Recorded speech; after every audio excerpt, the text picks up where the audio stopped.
Welcome. I'm back as I promised with a introduction to Genesis from out of the New King James Version. Word of Christ in red, references, concordance, Holy Bible. I am the nasty pastor, and I hope I'm not losing you by going back and forth.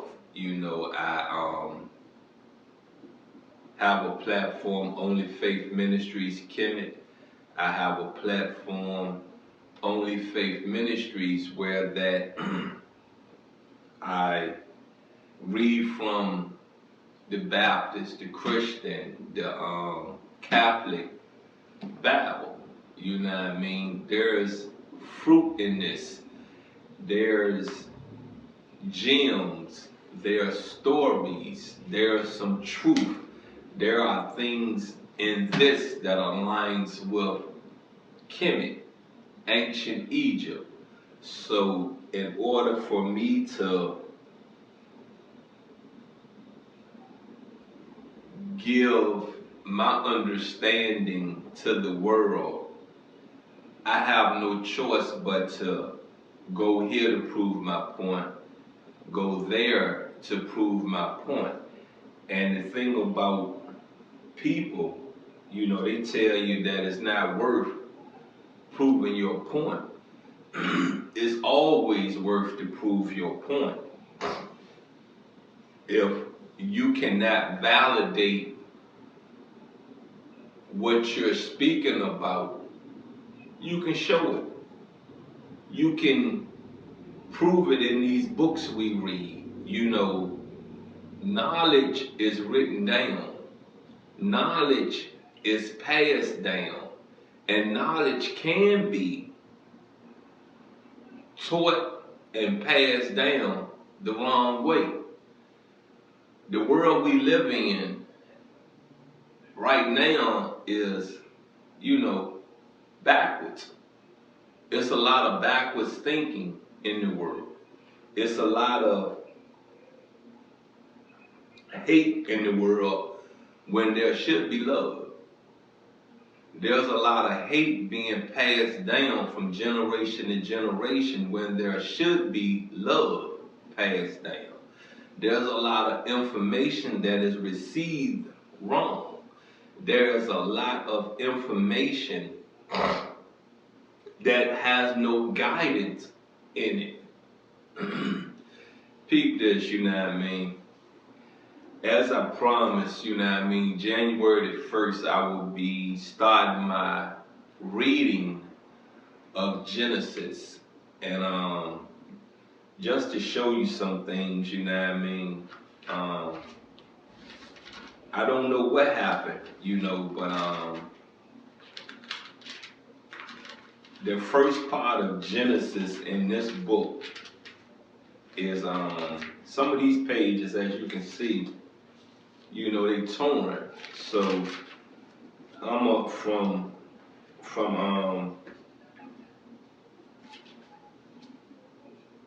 chapter 1 to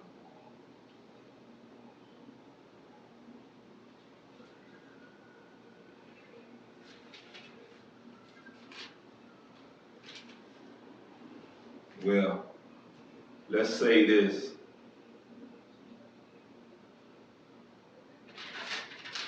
Chapter 9 is basically when the torn pages stop.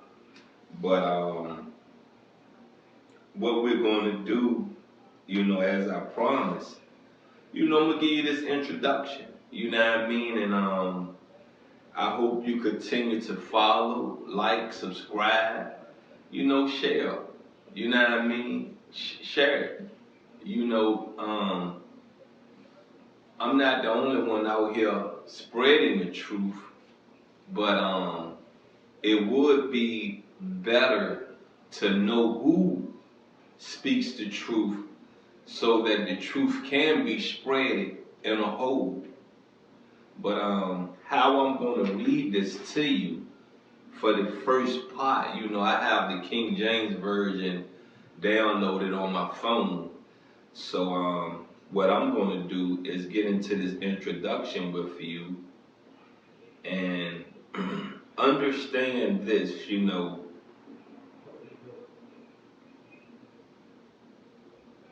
Religion is simple. Religion can be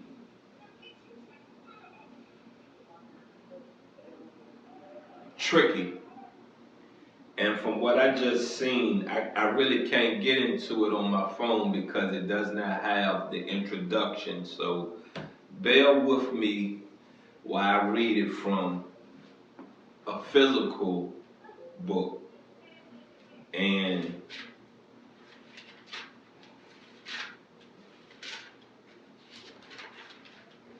it starts off like this, you know. It says the first book of Moses, called Genesis. Moses did this. Moses came out of ancient Egypt with his people. You got me? Freed his people. Saw the beauty in the Kemet era, the Kemet dynasty. You know, I'm not saying every pharaoh, I'm not saying every god, every goddess was in the positive light of this culture. You know, if you read the history, if you get into the pharaohs, if you get into the pharaohs' wives, you will understand that, you know, our culture has been rewritten. Our culture has been tainted by our own culture. Our culture has been through a lot. We have forged a lot. And I love some Moses. You know what I mean? I love the fact that Moses saw the good and took that over in the Middle East, and from the Middle East spread it into Europe. You know, I say this to you again, you know what I mean? Man taint everything. I give it to Moses though. You know, Moses left with a pure heart. Moses left on the right path. And you can't blame Moses for the way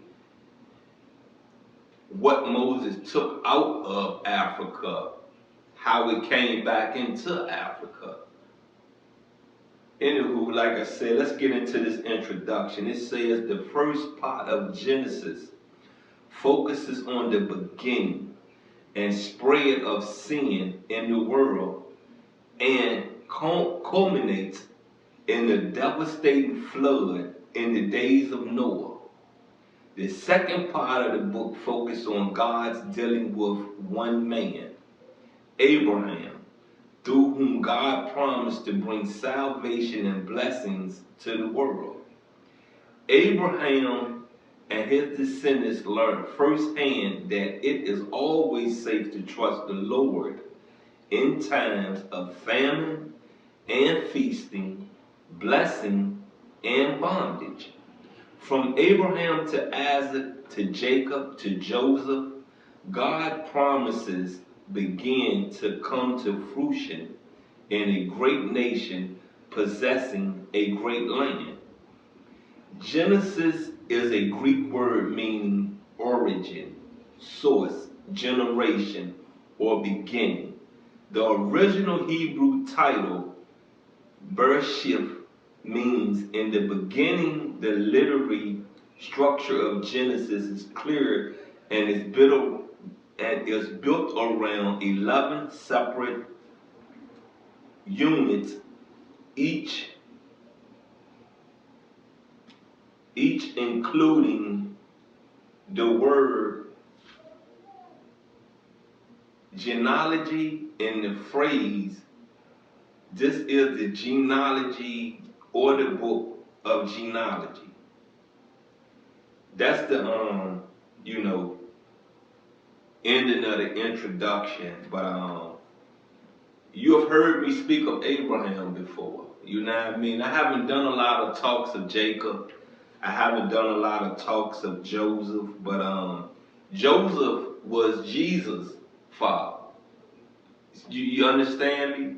So when I say that Jesus is from the bloodline of Moses, is from the bloodline of Abraham, do you understand why I look at Jesus as the blueprint? Because when the Kemet dynasty under the young Ramses rule, you know, everything about him was evil. So it was destined for, you know, Kemet to crumble. It was destined. You know what I mean? If you don't listen, bad things is set upon you. You know, when you're out here doing wrong, you know what I mean? Wrong. And you can't see the wrong in what you're doing, you have to pay what they call a piper. You know, it's called karma. It comes back. You understand me? It comes back on you. And you know, I just want to say this, you know what I mean? This Bible was given to me when my second time in prison. And I got this Bible from this dude named R.A. Williams. We was at the Greensville Correctional Center, Jerry, Virginia 23870. I ain't gonna put the main state number out there. You got what I'm saying? But it comes from Hands of Fellowship Ministry, Christian Experience Newsletter, the editor. See, we used to get up, you know what I mean, and go to these Bible classes and stuff like that. And I made sure I went. You know what I mean? Like I said, I was searching for knowledge of self. And you know, if I can get out that dorm, if I can get out that cell for an hour or two, I'm gone. And I'm getting some knowledge. Come on, I'm gone. You can't beat that. That's just like going to lunch. You know what I mean? You get a nice meal. You know what I'm saying? Get your stomach full. Get your belly full. You know what I mean? So, you know, during my incarcerations, you know what I mean? I always tried to figure who I am as a person. You know, what's my purpose here on this rock? And I learned a lot reading this. I learned a lot. And I probably have read this 3-4 times front to back. That's just the second, you know, on my second incarceration.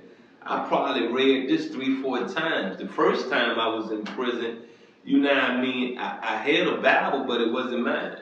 I had the little daily bread pamphlets, you know what I mean, but I left all that stuff there, you know, and I had a Bible in the street, you know what I mean, but for some reason, I held on to this. I made sure through every move in my life, I made sure I didn't throw this away. I kept up with it. And for the most part, it's in good condition. You know what I mean? Very good condition. And understand this, you know. We can bash religions. We can bash cultures. We can speak of every culture in a negative manner, but we're speaking of our Creator in a negative way. Peep this. If you take your time, think while you're reading, process what you're reading, comprehend what you're reading, you will find out the truth is right here. Everything you need to know about you is right here. It's sitting in this. I don't care if it's the Quran, it's in there. I don't care if it's a Christianity Bible, it's in there. Whether it's a Catholic Bible, it's in there. Whether it's a Baptist Bible, it's in there. The reason why I know it's in there, because when I was given the Egyptian Book of the Dead, I saw it in there. So basically what I'm saying to you is this right here. The origin of religion, the origin of these holy Bibles come from ancient Egypt, come from Kemet, come from the black African culture. Understand? They say we're devils. They say we're evil. They say we are full of BS. We're not. You got what I'm saying? We can change. Put your best foot forward and change. Stop being the poster board for the stigmas that has been placed in the black community. Anywho, once again, I am the Nasty Pastor. I'll check you out next year, 2024, when I started the reading of Genesis from out the Holy Bible, New King James Version. Peep this. I love you, and I'm out.